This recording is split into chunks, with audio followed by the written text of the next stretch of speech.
For example right करना है या हेलो वर्ल्ड हमने डिस्प्ले करवाना है या पीएचपी में हमने प्रोग्राम किस तरीके से राइट करना है, उसका सिंटैक्स क्या होगा, उसको सेव किस तरीके से करेंगे और उसको वेब सर्वर पे किस तरीके से हम एक्सेस करेंगे। तो फर्स्ट ऑफ ऑल ये तो मैंने पहले आपको बता दिया था कि जो पीएचपी का स्क्रिप्ट है वो बेसिकली जो एचटीएमएल के पेजेस हैं वहीं पे एम्बेड किया जाता है, ठीक है।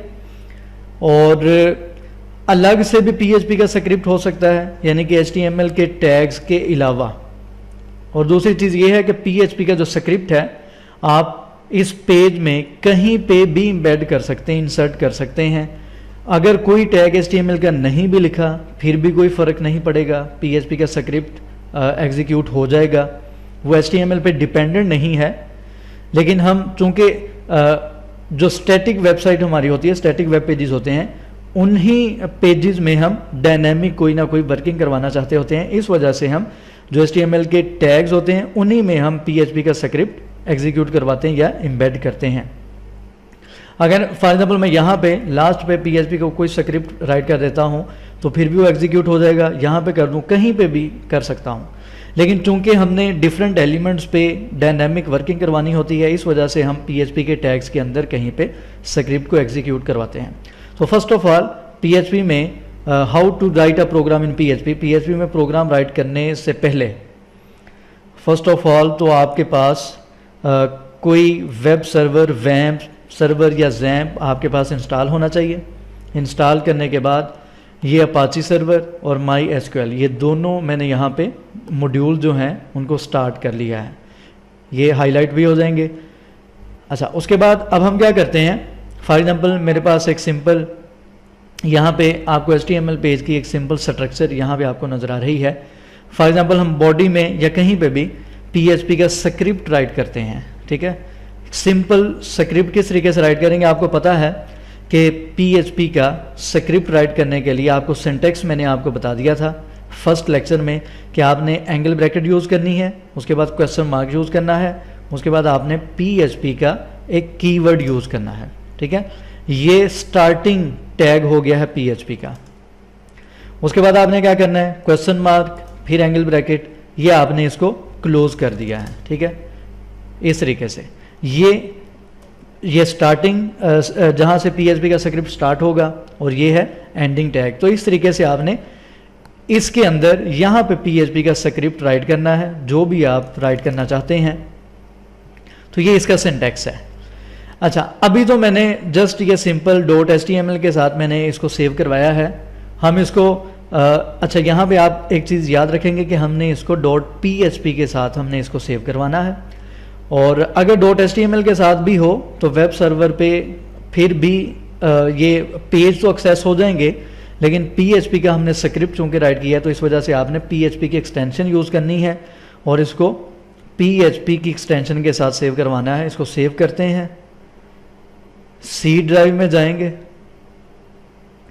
XAMPP के फोल्डर में, और XAMPP के फोल्डर में htdocs में जाके आपने ये वाली फाइल सेव करवानी है। उससे पहले मैं यहाँ पे सी ड्राइव में htdocs में ये जो ऑलरेडी यहाँ पे डैशबोर्ड की कुछ फाइल्स पड़ी हैं, अगर हम यहाँ पे इसको एक्सेस करते हैं लोकल होस्ट, ये डैशबोर्ड है।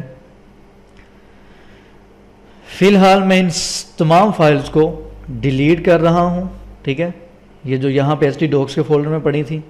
अब इसको रिफ्रेश करें तो आपके पास सिंपल यहाँ पे ऑब्जेक्ट नॉट फाउंड ये चीज़ नज़र आ रही है। उन फाइल्स की हमें ज़रूरत नहीं है, हम यहाँ पे इस फाइल को वहाँ पे सेव करवाते हैं। यहाँ पे एक फ़ोल्डर क्रिएट कर लेते हैं, कोई भी नेम आप यहाँ पे इसको रख लें, प्रोजेक्ट का नाम दे दें या कोई भी नाम दे दें। इसको रिफ्रेश करें,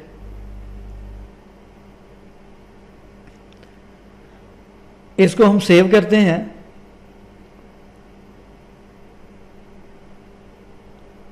सी ड्राइव, XAMPP, htdocs में ये प्रोजेक्ट का फोल्डर है। फिलहाल मैं इसको फोल्डर से बाहर ही कोई इसका मैं नेम चेंज कर देता हूँ। फॉर एग्जांपल इसको मैं राइट कर देता हूँ first.php, इसको सेव कर लेते हैं। सेव करने के बाद इसको रिफ्रेश करें, ठीक है। यहां पे आपको अब ये लिस्ट नजर आ रही है, ये first.php की फाइल अभी मैंने क्रिएट की है और ये प्रोजेक्ट का फोल्डर यानी कि डायरेक्टरी ये भी वहां पे पड़ी है।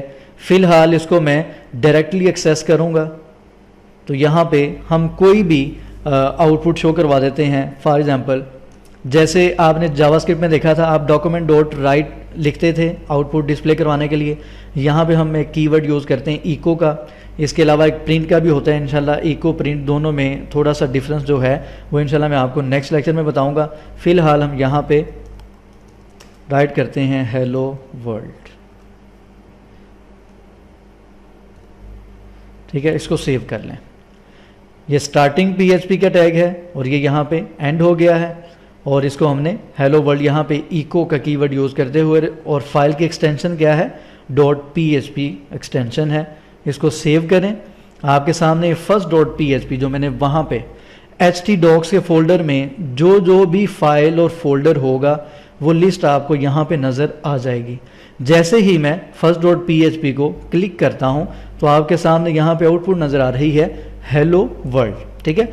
ये हमने हेलो वर्ल्ड कहाँ पे लिखा है, ये बेसिकली हमने PHP का जो स्क्रिप्ट है उसके अंदर हमने ये हेलो वर्ल्ड लिखा है, तो आपके सामने ये यहाँ पे नज़र आ रहा है, ठीक है। इस तरीके से आप PHP का कोई भी स्क्रिप्ट राइट कर सकते हैं। उसका सिंटैक्स ये है, आप फॉर एग्जांपल इसको यहाँ से उठाएं, यहाँ पे प्लेस कर दें, अब रिफ्रेश करें तो अभी भी आउटपुट सेम है, कोई फ़र्क नहीं पड़ा। अच्छा, उसके बाद एक और काम करते हैं, इस फाइल को मैं यहाँ से प्रोजेक्ट के फोल्डर में प्लेस कर देता हूँ।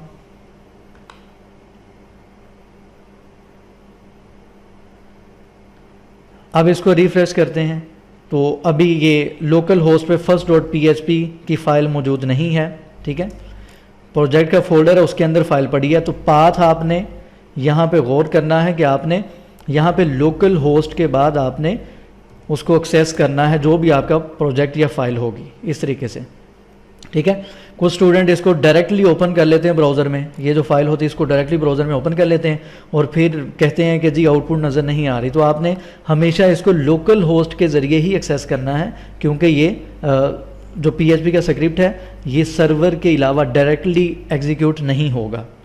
तो अब प्रोजेक्ट के फोल्डर के अंदर फाइल पड़ी है first.php, इस पर क्लिक करें तो आपके सामने आउटपुट यहाँ पे नज़र आ रही है, ठीक है। इसके अलावा आप यहाँ पे कंप्लीट पाथ भी दे सकते हैं, यानी कि लोकल होस्ट में प्रोजेक्ट का फोल्डर है और उसमें फाइल पड़ी है first.php की। तो इस तरीके से आपके सामने ये जो भी आउटपुट आप यहाँ पे डिस्प्ले करवाना चाहते हैं। अच्छा, लास्ट पॉइंट यहाँ पे आपको बताता चलूँ, ये आपको पहले मैंने एक्सप्लेन कर दिया था। अगर मैं यहाँ पे इंस्पेक्ट एलिमेंट करता हूँ, बल्कि नहीं, इसका हम पेज सोर्स देखते हैं, व्यू पेज सोर्स। आप यहाँ पे देख सकते हैं कि आपको यहाँ पे सिंपल हेलो वर्ल्ड नज़र आ रहा है, ठीक है। सिंपल हेलो वर्ल्ड नज़र आ रहा है। इसको मैं बॉडी के टैग में ले आता हूँ।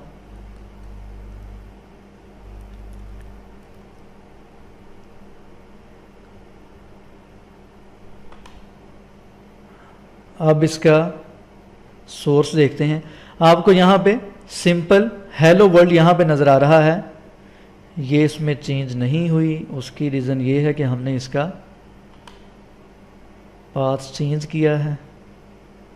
तो ये छोटी छोटी चीज़ें होती हैं, इन पे आपने गौर करना है, अदरवाइज़ इसी वजह से एरर्स आते हैं और बाद में आप कहते हैं कि मुझे समझ नहीं आ रही। अच्छा, अब देखेंगे हेलो वर्ल्ड आपको यहाँ पे नज़र आ रहा है बॉडी के टैग में। अब आपको हेलो वर्ल्ड सिंपल नज़र आ रहा है HTML की फॉर्म में, यानी कि HTML के एलिमेंट्स की फॉर्म में सिंपल टेक्स्ट नज़र आ रहा है। आपको यहाँ पे ये नज़र नहीं आ रहा कि ये वाली चीज़ हमने PHP के स्क्रिप्ट में राइट की थी। तो यहाँ से हमें ये भी एक चीज़ पता चलती है कि जो PHP या सर्वर साइड स्क्रिप्टिंग है या PHP है, ये टोटली सिक्योर है। हमें यहाँ पे परेशान होने की ज़रूरत नहीं होती। इसकी सिक्योरिटी से रिलेटेड ये हमें कंप्लीट सिक्योरिटी भी प्रोवाइड करती है। आप यहाँ पे देख सकते हैं पूरा पेज, जब आप यहाँ पे थाउजेंड्स ऑफ लाइंस राइट करते हैं तो कहाँ पे PHP का स्क्रिप्ट यूज़ हुआ है, कहाँ पे नहीं हुआ, कोई नहीं बता सकता, किसी को पता नहीं होता, ठीक है। तो इस वजह से ये सिक्योर है। तो बहरहाल मैं इसको यहाँ पे वाइंड अप करता हूँ। इंशाल्लाह नेक्स्ट लेक्चर में इको और प्रिंट स्टेटमेंट दोनों को हम देखेंगे एग्जाम्पल के साथ और उनमें डिफरेंस क्या है, थोड़ी सी इस पर बात कर लेंगे। दुआ में खसूसी याद रखा करें। यूट्यूब के चैनल जिन्होंने अभी तक सब्सक्राइब नहीं किया सब्सक्राइब करें, अपना फीडबैक लाजमी दिया करें। अल्लाह हाफ़िज़ से।